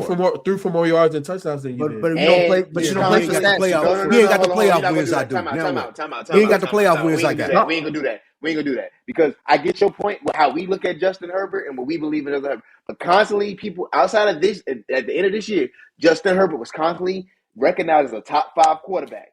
People have constantly said that, so you can't do that. CJ Stroud has not been in top 5 conversation since this is the middle of last year. But Jalen, I'm talking about contracts. Like FIFO said, he's the GM. If the GM says what you just said, I was like, that makes no sense because during playoffs, where is he at and where am I at? And where were the Chargers before he got there? We are here. Not only do we get to the playoffs, we've been to the playoffs 3 years straight since I got here as a rookie, but we have also gotten out of the first round every year out ever since I've been here. He can say like, And he also has that last playoff game. And what did the Chargers do before he got there? Who was talking about the Chargers before Justin Herbert got there? Nobody. And they still relevant. They still have Phillip Rivers. That last playoff game, Stroud just had significantly damaged him. That's disrespectful. And he was already It there. did. So It did. It did. it did. Because was that playoff performance worse than Justin Herbert's first year playoff performance? They was calling for him to be That benched, Nick. Yes. It was worse. It was more egregious because you were calling for him to be benched. They were never going to bench him. It doesn't matter. Houston, that playoff that's the whole performance was point of worse. what I'm saying. Hey, let's though. talk numbers. That's the point of Let's what I'm talk saying. Hold on, numbers. real quick, FIFO. Houston would have benched him if they didn't think that he was their franchise quarterback. They're going to pay him whatever he wants. They not letting him In walk two away. games. In two games this playoff series. Then you put him on the bench in that playoff game. No. In two games in this playoff series, this man had 2 touchdowns to 5 interceptions in just these playoffs, bro. Hold on. The reason You why it read was that more to me, egregious. if I'm his agent, FIFO, and you Let me- reading that to me in the room. Guess Hold what on, I'm hold saying? on, Where were we? We were in the let me- AFC Championship game. 51. How many Herbert got? How many Tua got? 51.8 rating. Where were we? Where were we? AFC Championship It was game. not AFC. It wasn't. And you were sacked 6 times in 2 games. Spike, the reason why they don't bench him is because you still got 2 years before you have to pay him. Yes. So of course you're not gonna shoot his confidence because you still got 2 years before you have to pay But the him. contract, You got next year and you can. But no, the contract start this year. The contract starts. I can still Remember use CJ that to Stroud? my leverage. That's What are my you talking leverage, about? though. No, I'm saying, If I'm but CJ they don't Stroud, have that's to still pay my him. leverage. You're not wrong, Jalen, but that's still my leverage if I'm CJ Stroud because y'all didn't bench me. Y'all do still have some belief in me, or Bro, else that's you would have benched me. Bro, no. That makes no sense, If I Spike. bench you, How and I does it reckon, not? If I bench You- you, you- and I you wreck know, your confidence for the next 2 years, at least right now, I can bank Move on on 2 right years. now, then. No, No. because I got 2 years of you being Which is, cheap, nigga. but I'm And I saying, can find but out I'm if you saying, worth Jalen, something. what if CJ Stroud has a high end Sam Darnold year where they win 14 games and stuff? Now the price has gone up, and you could have got him for Yes. cheap. Yes. Yes, what that's it the is. only The way. conversation That's the changed. way. Yes. That's how it Exactly. works. Yes. We're talking They want today. that. You're not They resetting want the that. market. His value is down right now. That's all I'm we're saying saying. I'm saying even if the- that value goes up, Nick, you still got another year after that, like they did with Tua. Like, all right, so yeah, Yep. your value went up, and so you can bet on yourself again and go a fifth year. And if it goes up even more because that They're means not somebody doing else that. came behind you. If a quarterback Ain't no goes telling. 5 years, you ain't don't give a fuck about him. My thing is with Eh, I'm Price bringing is this. 5 years. What you talking about? Price is about to Yeah. go fifth year. I know they don't give a fuck about him. That's what I'm saying. But you was talking about them paying him. No, I'm If saying they I'm give a fuck curious. about him, why you I'm can use curious. that as the No, bar? that's the whole point of my argument. It's like I'm curious to see how these quarterbacks get paid moving forward with the Bryce Young, with the CJ Stroud, because we all agree these are not the elite QBs, but as we've all been used to, they've always been paid at least, if not resetting the market, then being top 3 in the market. And what I'm saying is that I'm curious to see what they do with CJ Stroud, because CJ Stroud still does have an argument. As much as we looked at this season and have poo-pooed this, I think a lot of people are now poo-pooing his career in Houston. He still has been the most consistent thing since being there since D'Amico Ryans. If we keeping it a bean, If we're keeping it a It bean, started out the here defense and is it's the going reason. down this way, Nick. That's the issue. it's Thank ups and you. downs like Sam Darnold. He got. Nah. I know. Look, but right now it's right here, and he can get back here, and that's where he needs to go. Yeah. So we've seen what he can do. We just haven't seen it since year one. That's the issue. But who knows? But I agree with you on your point. I was just thinking though, how sick was Josh Allen watching that Super Bowl if he watched it, bruh? Everybody in the AFC should have been sick. They should've. Everybody. Nah, but Josh Allen has to be the worst. Yeah, he was though. he was the only one. Bo that Nix was is probably Of Bo course. Nix is probably the worst though. And all the That's reason a I good say one. Bo, yeah, because him playing would have been the difference in him being in that. Super Oh, Bowl. in that game. Bo Nix could have put 100%. himself in a top 6 conversation if he would have won the whole thing. Nah, Matthew Stafford should be the sickest because I would have had a cakewalk to a second championship. Ooh, Yeah. Like the AFC would have still had to play that Seattle defense. Like the Rams should be like, damn, bro, we should have Honestly, niggas. Jalen, maybe it's good that he didn't get there, because what if Drake May balled out against that shitball Rams defense? Then he would be sick that he got the MVP but lost his ring to a second year. all right. So thoughts on the Super Bowl halftime performance? That clearly was the most talked about event of Sunday. Because it was the most watched ever, Ken. I told y'all I was going to set the record. I told y'all. 135 million viewers on NBC. I think it was 142 total, though.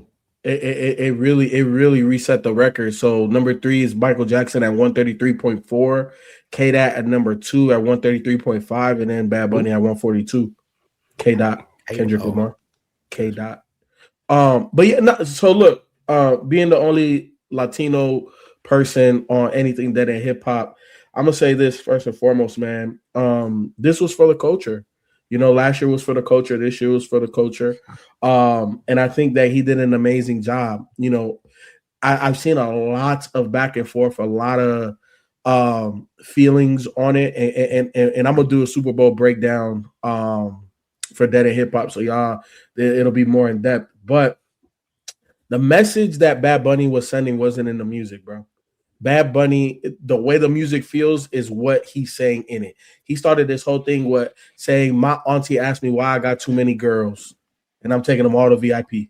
That's how he started this thing. That's what that song says. Titi me preguntó. You know what I'm saying? So the message isn't in the music. The message was in what he showed you. And what he showed you was that culturally, from Black America and just America, not that different, bro. We started in the fields. We play dominoes. We love boxing. Yeah, we go to the barbershop. We go to the bodega. We got house parties. You know what I'm saying? We got street parties. Like it was unity. We're the same, but a little different. But that's the thing that makes it beautiful. But I think that the overall performance, man, bro, it's up there. I don't think I've seen another artist take us through more places in their show. And I think the way that he was able to tie everything in, and also the cameos he had, and also like the teasers of the Gasolina and put in, you know what I'm saying, other songs of the genre on, you know, that everybody already knows. Don't act brand new like y'all ain't never heard about this shit. You know what I'm saying? So I just love everything that Bad Bunny stood for. I love the way he ended it. You know, he kind of, people forget that America is all the way from Canada to the bottom, Brazil, Chile. That's America. The United States is us. You know what I'm saying? So he made it a point to make sure that, you know, this was for the Americans. So I fuck with it, man. I think it was one of the best performances ever. I liked it from a production standpoint. Like, it was like Kanye, Beyonce level as far as like what FIFA was on the design of it. And then I was swarmed by Puerto Ricans where I was watching the Super Bowl at. So they was breaking down the history with, like, people were talking about with the power grids, how there's a lot of power outages that go on in Puerto Rico. That's what he was calling out, the fields and stuff like that. Like FIFA was mentioning, like, I love the production value of it. And it was clean. It was flawless. It felt like you was watching just a long one shot, all coordinated perfectly. What a real wedding. What a real wedding. That's what I was gonna say. And then like FIFA, you mentioned with the hood stuff, it's like, or like starting from the bottom to the top, like, people know about Bad Bunny's story, but seeing him give that Grammy to that little kid was just kind of like, bro, I'm just a kid from Puerto Rico. Like, and we're Americans too. Like, we're U.S. territory. If you're born in Puerto Rico, you're an American. So people forgot about that. I like how he reminded everybody about it. I know Lou over here laughing because he about to get on his. He about to get on his. I'm just trying to give a shout out to them. They doing K-pop next year. I'm telling you that right now. That's my prediction. If NFL really want to go out there, get the K-pop bands out, do a deep NFL Demon Hunters. I thought you was Latina too all this time. No, that's Jalen. I was about to ask Jalen. They called Jalen up, but they thought he was so.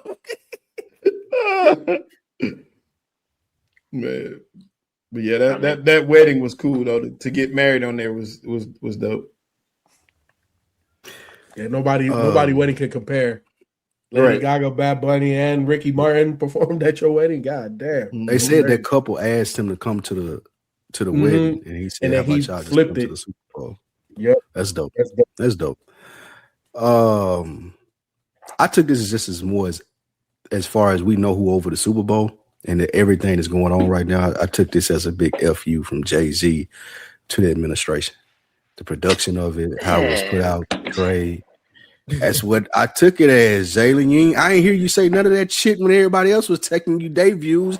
I'm just saying, from me looking at it, what I could get from it the most is that, like, it was a FU to the administration in the sense of there are many different cultures that can be represented on the biggest stage at halftime of the Super Bowl, and this is the one we're gonna decide to give it to you. And here we don't care if he ain't trying to have you spotlight Jay-Z in this moment. That's what he's trying to say. But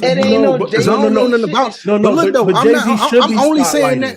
But look, I'm only saying that because that's the only part that I understand and can relate with. I don't know. He said he didn't understand shit that was said when they were performing. As I'm watching it, hey, Spike, did you go to Turning Point? You switched to Turning Point, Spike. I watched the whole thing because I wanted to see what it was going to be about, and that's the biggest thing that I got from it was the political FU from the person who's throwing this to the current administration who would hate to see this happen. So what was the political FU? What was the political FU? Shit, nigga. Thank you. What was the political FU? I can hear both of y'all. Jay-Z ain't doing no political shit, nigga. Stop giving. Y'all be giving this nigga credit for shit he did. It was just numbers and money. That's all the fuck. Thank you. It made sense. It made sense, nigga. He ain't doing no political statement. So stop giving this nigga more credit than he need. So why is everybody else doing it? That's why y'all got him number one now. Y'all getting nigga more credit than he deserves. Stop doing this shit. Because it's the timing of it. Look, Spike. Who is everyone else, Lou? The whole conversation around this is about like how it was a political statement. Who's saying that? FIFO and Docker to both sides are saying that. Like, I've seen people that Democrats are saying that, and I've seen people that love the performance and saying, "I love what this represents. I love what it says." FIFO just said that. But now, since I'm saying, I'm looking at No, it as Jay-Z saying that's wrong. I said it represents culture and unity. I didn't say that it was a political thing. And I just said that the lyrics had nothing to do with political. I just said that he asked his auntie why I got so many girlfriends that we're all going to VIP. Now, I understand that. I said that the message was in the story that was visual. And the visual message was that my story ain't that much different than everybody else that's in here. That's number one. Number two, to what Jalen is saying, I think, Jay-Z does deserve credit because he reset the record 2 years in a row because Jay-Z is tapped in. Jay knew that, and this was before the timing of the ice and all of that type of stuff, right? Like Bad Bunny's that guy. I said, as soon as he was mentioned, I went on the record and said it. I said, bro, this shit is gonna break the record because Bad Bunny is arguably the biggest international star there is. So I'm not this disputing any of that. This just made I'm not disagreeing with any of that. This just made, like Doc said, this made sense from a culture standpoint because Jay is tapped in, and it made sense from a number standpoint. It just made sense. But that don't take away from what I'm saying. you and Doc jumped on me like I said something that was. But why out is of it the a political statement? I'm in agreement with what you're saying, but also from my perspective, adding another layer to it, knowing Jay-Z and how he raps and what he portrays, this is 1,000,000% a fuck you to the people who are in power now. They don't want to see this at the Super Bowl halftime show. Hey, man. Y'all disagree with that? That's why they had a whole nother halftime show, right, Lou? No, Lou. I think they agree with half of what you said. They just say, why you have to add the Jay-Z part? They say it ain't Jay-Z that did. It ain't that deep. Like, that's my perspective. It ain't that deep. That's when I looked at it, that's what I saw. Yeah, when I looked at it, that's what I saw. You can hold that. To me, it ain't that deep. It just made sense. That's what I He's saw. A superstar. He's a superstar, and it made sense to get more eyes on it.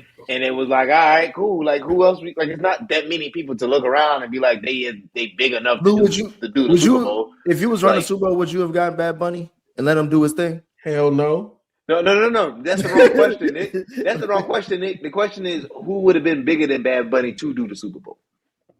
He would have ran back Beyonce. It's fine that he done the Super Bowl. No. I'm not. But that's fine. That's my point. You're giving him like he did it. Cool. I'm not taking away that he did it, but y'all making it like you making it seem like he's some revolutionary and he's sticking it to the man to the Trump administration. That's not what I'm saying. saying. That's how you sound.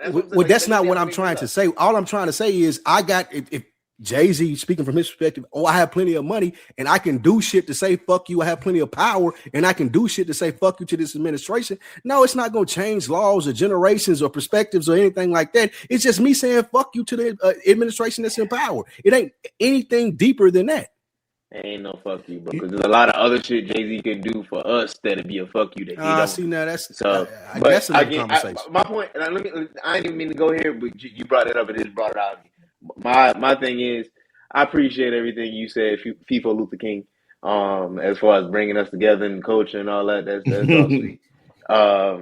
It was a dope performance, man. It was definitely dope. Again, I don't know Spanish, so I didn't understand the songs, but I could see the messaging, and that was just dope to see. Like, it was dope to see. As far as it being a political statement, I don't give a fuck if it's political or not. Again, I just want people, like, I know people going through a lot of shit dealing with ICE, like the Latino community dealing with a lot of shit. It just I know they probably just felt good seeing somebody on stage for them.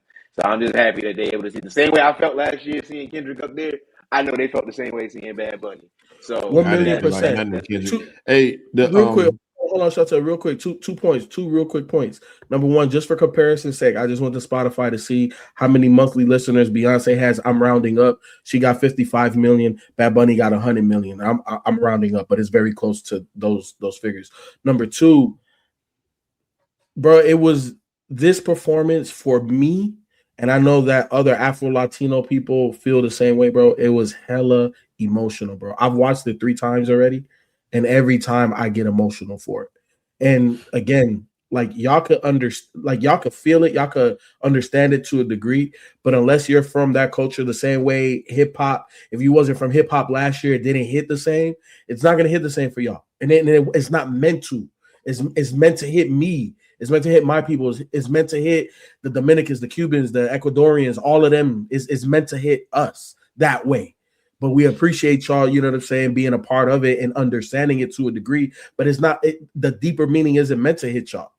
You know the dopest part of it, FIFO. Hey, but look at Taylor. What is Taylor Swift though? She would have been big, and I think she'll be there next year.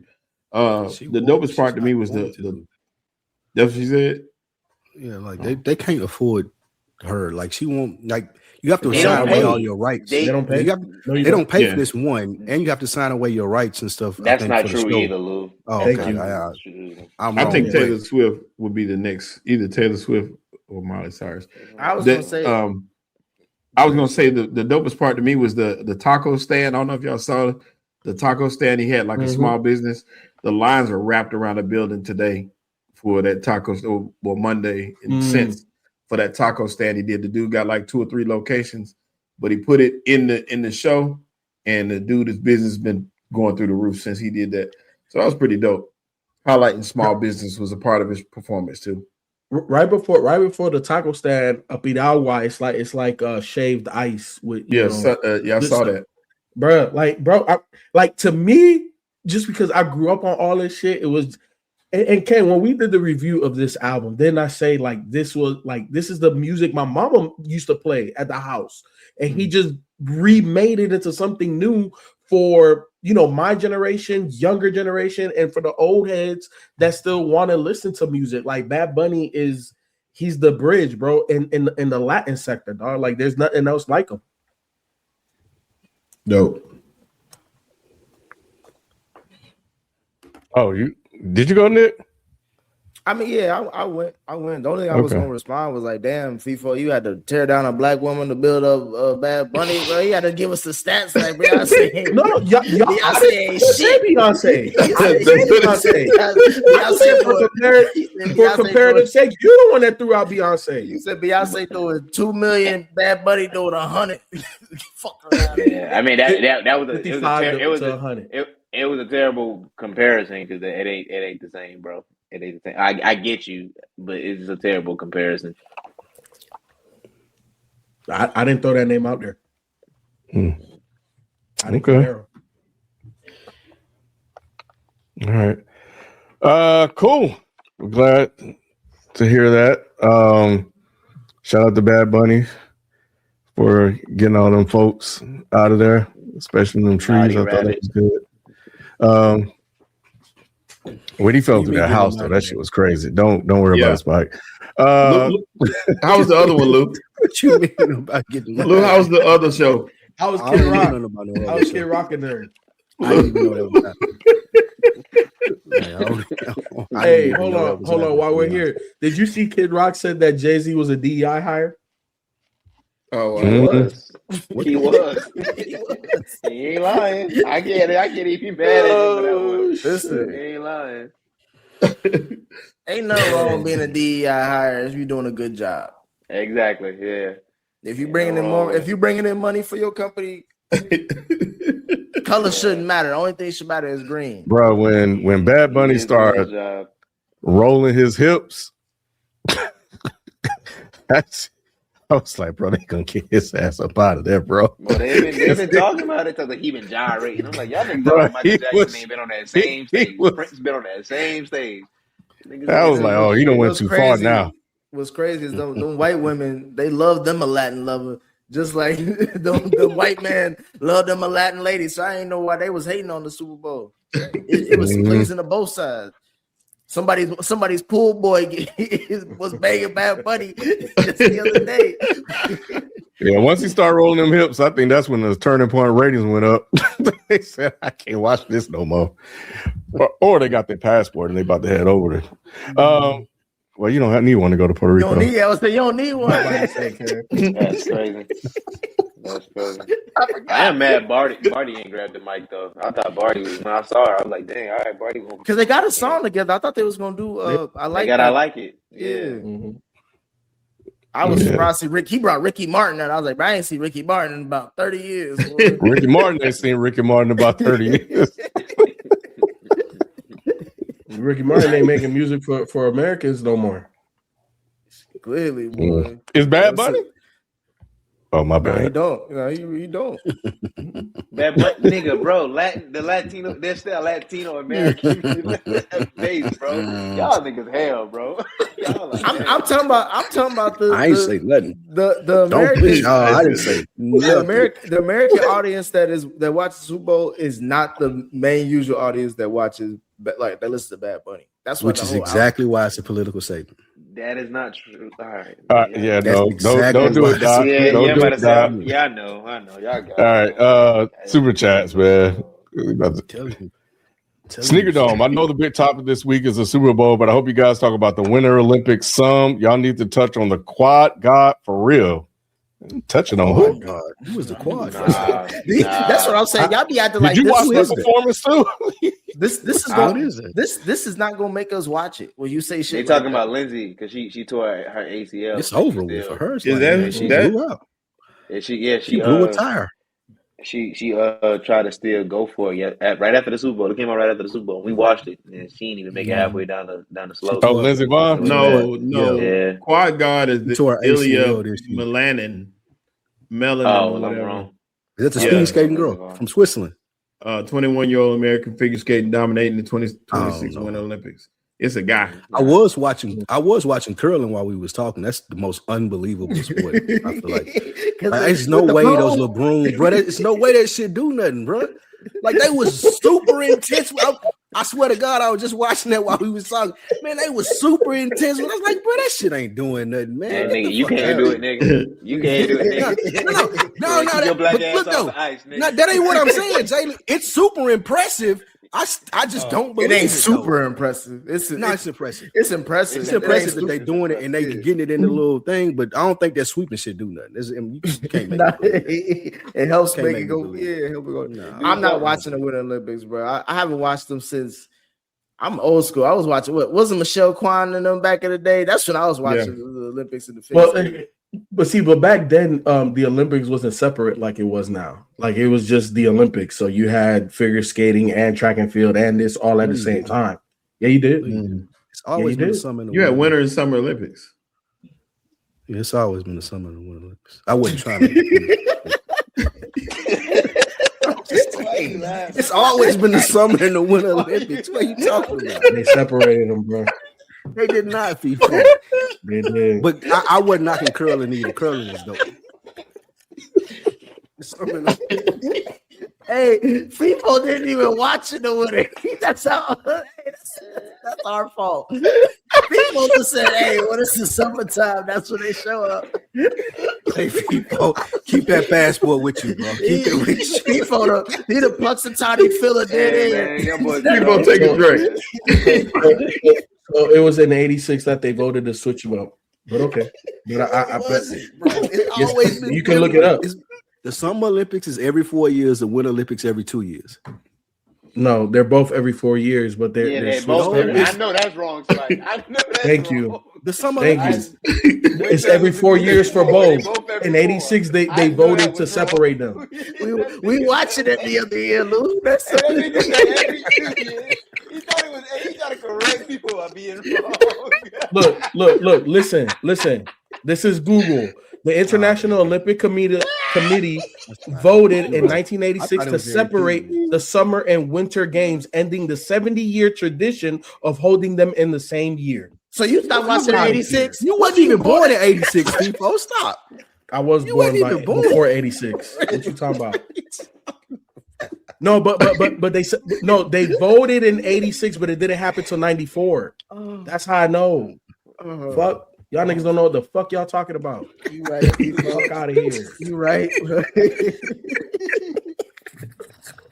It was always separate. No, it wasn't. You just started watching. Y'all this. stupid, bro. This is an example why we don't cover. We can't even find the Facts games. right. Get your fucking facts right, nigga. God damn, talking shit. Don't even know what you're talking about. We the boys, different era guys. These kids don't drink milk. That was our earlier discussion. Vibes and stuff. The Patriots get embarrassed like that perfectly captures how it feels being an American right now. Okay. Rob Costa made the only QB to hurt his stock with the Super Bowl run. That's true. Yeah. Hey, Yeah, that's the real. only reason why it's not really too hurt is only his second year, so he got a long run. people, let me ask you this: what's the ranking between his draft classmates with Caleb Williams and Jaden Daniels? You can add Bo Nix if you want to. Yeah. He obviously he's in the top 5, but I think to me today I would still take Bo Nix over him today. I think Drake May could be better, but I still take Bo Nix today just because he's shown he's more clutch, and I'll take Caleb Williams because he's more clutch, and Jaden Daniels is a better athlete. You know what I'm saying? So to me right now, I'll take May 4th, but I think May could be the first or second best quarterback in his class, but he's not that today. May 2. Gino had the worst year I've seen for a QB from We Them Boys. That's pretty And, bad. It was I'm rough. going to play this out the league. Yeah. Tweets open doors again. Who would be the next team to win a ring without an elite QB? Seems like none of the elites besides Pat can win, and balanced teams do too. And I got one more thing to ask y'all before we get out of here that hasn't came up yet. I say the next team to win a ring will probably be without elite QB. Fuck around, be the Eagles. They already did that. Did that last year. But he said next. Next. I think You would have to say Houston. Houston was primed to make a Super Bowl run. Yeah, but Stroud can get back to being elite. What about Bryce Young? Since we're talking about the same quarterback. Nah, that team is not ready, bro. They didn't say win. Maybe they just said next. The next one. Yeah, they said win a ring, though. I was They going to said say the next one to win a ring. Yeah, but it can happen anytime. Okay, Coach. Detroit. I was going to say Or Detroit. I was going to say Atlanta at first, but before the old boy got, Yeah, Atlanta would have been a lot of these windows are closed, man. Do y'all feel Purdy is an elite quarterback? No. San Francisco is on. Okay, so then San Francisco. What about Caleb Williams? Is Caleb Williams elite? Yes. Not yet. He only. I think he's like in that fringe. Like we've seen elite things, but can he put it together? Yeah. So I don't think he's elite because yet. they could win. Yes, they could win a Super Bowl. They could, right. but that's the only reason why. Honestly, this is the Bears' years too. The Bears could have easily, if they would have beat. They were Rams, early though. But they were early. Like the Bears. Think about it, bro. They didn't even make the playoffs last year. To say, this was the moment. Come on, nah. And it's best not to be too early like the Patriots were. Yeah. Hey, man. I knew this was coming up. That shit was crazy. That shit was crazy. Yeah, man. Yeah. The big fight. The bad boys are back. Yeah, they are. What happened last night? Well, what it looked like to me, and I was all into this game because it was a big game for Charlotte. Charlotte was going for their 10th straight win, and they had an early lead. They were say it again. I was gonna put them in the AFC. Yeah, they down there. Hey, Lou, they down there, but they climbing up slowly but surely. But pause. It was a litmus test to kind of see where they fall on the parameter of good teams. Because this team just beat the Knicks by 20 the other day, Nick. You talking about the Pistons, not the Pistons. So did I do said, that. this is going to be a test. Well, Charlotte was up 8 early, and it looked like they, were going to coach like they did the other games. Well, Pistons went on the run. It was like a 14-2 run. They took the lead at half, came out strong in the second half, and what they started doing was bullying Charlotte, kind of pushing them around a little bit. And I think it just got a little too physical down there. And you saw, what's the center name? Isaiah Stewart. Stewart was on the bench. Duran. Yeah, Jalen Duran. Duran was drafted by Charlotte and traded, and I still think it's some animosity there. So he go hard at Charlotte, but him and DeBanye, the center, not DeBanye, DeBase, whatever. Can't think of our center's name. I know you're talking about. Diabate. Yeah, I'm sorry. Yeah, it was a pretty tough foul by Diabate on Duran. They got in each other's face. He got mushed. Next thing you know, they were going at it. And Miles Bridges came in and took a swing at Jalen Duran, which caused Isaiah Stewart to get up off the bench. Knees wrapped, towel around his, like locked around his legs, and they going at it. So it was pretty wild scene, man. It was pretty funny wild scene. I think some suspensions going to come for sure. They're going to at least be suspended 1-2 games, maybe. No, more than that. B was talking about 1 or 2 games. For the rest of the season. It ain't gonna be that much. Yeah, it's 10 games. No. Because, well, I would say he came off the bench. Yeah, that's what I'm saying. He came off the bench. His suspension may be a little more stern, but the other guys on the court, I look at about two games. Would y'all sign up for if they did basketball like they did in hockey? No, where, like you can take 2 minutes to fight. No. That'd be nice. We had that type of basketball. Blades of Steel. We I don't know about that. Why they can do it in hockey? Y'all don't think they can do it in basketball? No. That'd be nice. Hockey, they got protective gear. But they take it off to fight. They drop the gloves. Sometimes they don't. Sometimes they do. Sometimes they don't. Bro, hockey players are known to be goons and goblins, bro. NBA players are pretty boys for the most part, but you ever notice that scrap in the middle? Right. You ever notice that when they fight, some goons though. There are some goons in the league. You know what's funny though? I don't even think they are. You ever notice when they fight in the NBA, nobody ever really connects on punches? Yeah, they tried though. This was different. Fight, though. Yeah, Sheldon, what would you do if somebody put their whole hand in your face? Yeah, it would be pretty bad. A big guy like Duran, though, I think I might just have to bite his finger or something. Yeah, that's a weird position to be in. Like, hold on, I gotta fight you. And all the cameras, his whole face, bro. His shit was gone. You just saw his hand. It mother looked like Two-Face. This shit was just, bro. And everybody's watching too, so it ain't like you can escape it. That's the one thing. You know when you get around your boys, you know they're gonna talk. Yeah. They're like, damn, bro, you gonna let them do to you like that in Detroit? Yeah, but that was a good matchup. That was a good 2-on-2 matchup. It was fun to watch. Was this Stewart's only way to getting on the court? So, and did you see he's walking back to the tunnel? He said, "I'm in Detroit. You know what they drafted me for, and it's exactly this to be a bully and assert himself." He gonna get suspended in the first round until the damn near conference finals if they make it, doing goofy shit like that. He'll get 5 games. Watch, bro. Detroit right now is Detroit right now is showing that they are an emotional team, and as a Detroit fan, you can be excited about that. But as an opponent whose strategy to get into your head, oh yeah, we could do. Niggas is gonna really start fucking with them and trying to see what these fights is gonna do. They gonna be one of their worst bench players or whatever to do some shit, and he gonna be out. Hey, what LaMelo do? God, nothing. Okay. I was like, talking to you. After that, when the fight was going on, let's run these power rankings real quick though. He ran out there and ran back and sit down. I didn't realize, man. They saying that he may get a 25 game suspension. Yeah, he might miss the rest of the season. 25 games? Yeah, don't run. You can't run off the bench and hit a nigga like, bro. Like, what are we doing? Hey, before I go, I want y'all. This is going back to the halftime show real quick. Hey, it's a Republican lawmaker who wanted the FCC to look into it. He said because there was explicit displays of gay sexual acts, women gyrating provocatively, and Bad Bunny shamelessly grabbing his crotch while dry humping the air. I told you, Jayla. Yeah, see, that's stupid. Hey man, let's run these power rankings, man. Jayla, did you get them done? You was late. We do that next week, buddy. He said Jayla was I'm gonna have a whole new power ranking by then.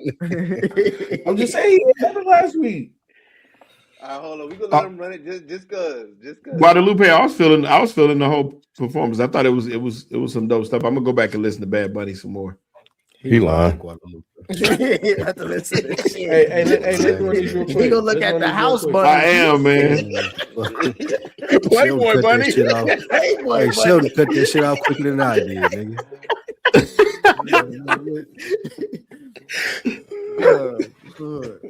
Niggas be. I know you went and got some wings. I know you went and got some wings for this shit. I really did. I know you did, nigga.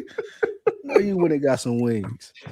I saved All right, it on so my look. YouTube All right, watch later power list. rankings, power rankings, power Okay, rankings. So we power get out of Look, here. look. So these are my top 5 up and coming basketball players you should be watching out for. At number 5, we got the point guard from the Milwaukee Bucks, Ryan Rollins. This light skinned cat, bro. He got a handle. He's clutch. I really like him. He's definitely establishing himself in the league. All right, number 4, I got Cason Wallace of OKC. Now, this dude is definitely one of those unsung heroes. He's a young guy, but he's one of the defensive stalwarts on that team. Look out for him. Look at his defensive net rating; is ridiculous. At number 3, I got Trey Johnson from DC. Watch what this guy look at what he's done since they traded CJ McCollum, and also watch what he does next year with Trey Young and AD. This guy is going to be one of those top scorers in the league, if not next year, definitely the year after. Easy 25 points a game. At number 2, I got Denny Advija. Now, this guy, I really liked him when he was originally drafted to Washington. Obviously, it didn't work out there. He got traded. He made an all-star team this year. So he's definitely on the up and up, and obviously everybody else is starting to recognize. But the number 1 player I have on the list, and I have him there because I feel that his ceiling is higher than Denny, Anthony Black from Orlando. This kid here, bro, he is fucking balling. And I feel like he's only grown every single year. You go look at his rookie year versus last year versus this year, like he is growing, and I definitely think his ceiling is up there. And I think Orlando got themselves a gem. But these are my top 5 up and coming players in the league right now. You ain't got Cuz from Philly? I felt so everybody knows him. Like these are people. These are people that you probably don't know. This is not for the casual basketball fan. This is for, you know what I'm saying? Like, you got to be watching basketball to know these names. So yes, I love VJ Edgecombe, but everybody, he's been hyped already. So I didn't mention none of the youngins. And those are your top 5 up and comers. Yes, up and comers. Got it. All right. We good? Lou got 2 seconds, kid. Hey, Lou been staying up lately, man. I'm proud of you, bro. You've been doing Yes. All right, man. Well, we're going to leave it there, man. We'll catch you guys next week. We are out. Peace. Peace. Peace.